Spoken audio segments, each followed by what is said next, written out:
କୁହାଯାଏ ଫ୍ରେଣ୍ଡସିପ୍ ଏପରି ଏକ ସିପ୍ ଯାହା କେବେ ବି ବୁଡ଼େ ନାହିଁ, ଅର୍ଥାତ୍ ବନ୍ଧୁତା ଯେତେ ପୁରୁଣା ହୁଏ ସେତେ ମଧୁର ଓ ସେତେ ନିବିଡ଼ ହୋଇଥାଏ। ଏହାର ଏକ ଉଦାହରଣ ଆଜି ଦେଖିବାକୁ ମିଳିଛି ଆନନ୍ଦପୁର ବ୍ରିଜ୍ ଛକ ସ୍ଥିତ କଲ୍ୟାଣ ମଣ୍ଡପଠାରେ। ଆନନ୍ଦପୁର ଉପଖଣ୍ଡର ସର୍ବପୁରାତନ ବିଦ୍ୟାଳୟ ହିସାବରେ ଅନ୍ୟତମ ବଳଭଦ୍ରପୁର ଉଚ୍ଚ ବିଦ୍ୟାଳୟ 1987 ମସିହାର ଛାତ୍ରଛାତ୍ରୀମାନେ ବନ୍ଧୁ ମିଳନ କାର୍ଯ୍ୟକ୍ରମରେ ଏକାଠି ହୋଇଛନ୍ତି ଏଠାରେ।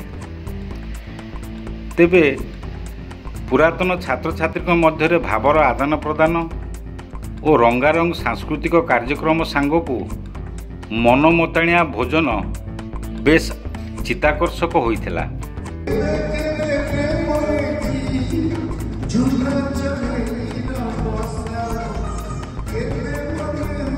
ଏହି କାର୍ଯ୍ୟକ୍ରମକୁ ପୁରାତନ ଛାତ୍ର ତଥା ସ୍ଥାନୀୟ କାଉନସିଲର କୃଷ୍ଣଚନ୍ଦ୍ର ରଣା, ଜ୍ୟୋତିରଞ୍ଜନ ଜେନା, ଶେଷଦେବ ଜେନା, ତୁଷାର ସିଂ ପ୍ରମୁଖ ପରିଚାଳନା କରିଥିଲେ। ଆମେ 1987 ମସିହାରେ ଆମର ଆନନ୍ଦପୁର ଉଚ୍ଚ ପ୍ରାଥମିକ ବିଦ୍ୟାଳୟ ଯେଉଁଟା ବଳଭଦ୍ରପୁର ସ୍କୁଲ ମଧ୍ୟ କୁହାଯାଏ, ସେଟା ଆମେ 1987 ମସିହାରେ ପଞ୍ଚମ ଶ୍ରେଣୀ ଉତ୍ତୀର୍ଣ୍ଣ ହେବା ପରେ ଯେଝା କର୍ମମୟ ଜୀବନରେ ନିଜ ନିଜ ପାଠ ପଢ଼ିବା ପାଇଁ ଯେ ଯୁଆଡ଼େ ଦୂରକୁ ଚାଲିଗଲେ।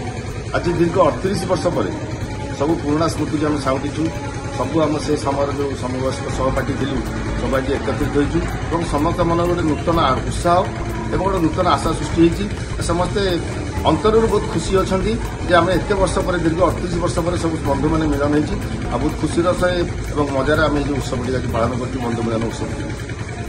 ତ କେତେଜଣ ଆପଣଙ୍କ ସାଙ୍ଗ ଆସିଛନ୍ତି ସମସ୍ତେ? ଆଜି ସାଙ୍ଗ ତ ତା ଭିତରୁ ଆମେ ଯେଉଁ ଥିଲୁ 40-45 ଜଣ ସାଙ୍ଗ ଥିଲୁ, ତା ଭିତରୁ ଆସିଛନ୍ତି 25 ଜଣ ଖଣ୍ଡେ ସବୁ ଆସିଛନ୍ତି।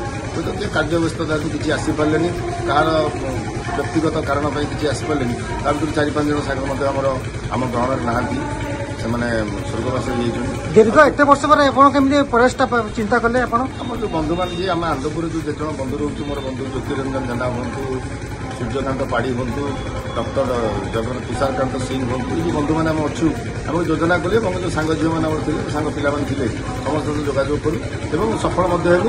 ଭଗବାନଙ୍କ ପାଖରେ ଆମେ ଋଣୀ ରହିଛୁ ଯେ ଏତେ ବର୍ଷ ପରେ ଭଗବାନ ଆମକୁ ସମସ୍ତଙ୍କ ସହିତ ଏକତ୍ରିତ କରିଛନ୍ତି। ଧନ୍ୟବାଦ।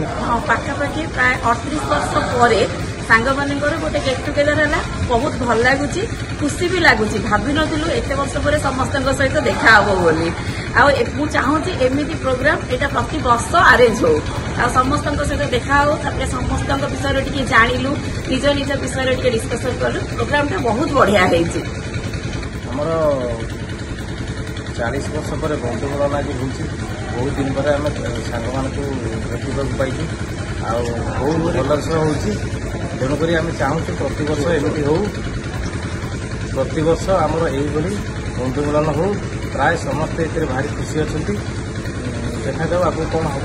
ଆମେ ତ ଆଶାବାଦୀ ଯେ ଆଗକୁ କରିବୁ। ଆନନ୍ଦପୁରରୁ ଟୁକୁ ଜେନାଙ୍କ ରିପୋର୍ଟ, ଖୋଲା ଖବର ଟିଭି।